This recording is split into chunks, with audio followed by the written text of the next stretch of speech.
Hello, Mercy Park Ward. On behalf of our Mercy Park Bishopric, we'd like to thank you for all the support that you have shown to us throughout this year. We'd like to thank you for your desire to saving our Father in heaven in our ward, Mercy Park Ward. Also, we'd like to thank you for your obedience in keeping the commandments of our Father in heaven throughout this year.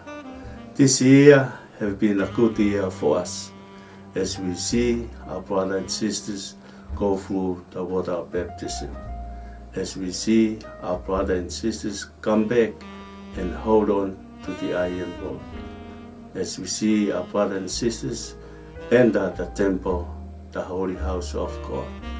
We are excited to look forward to next year, year 2016, as we continue on building the kingdom of our Father in heaven in our beloved ward, Mercy Park Ward.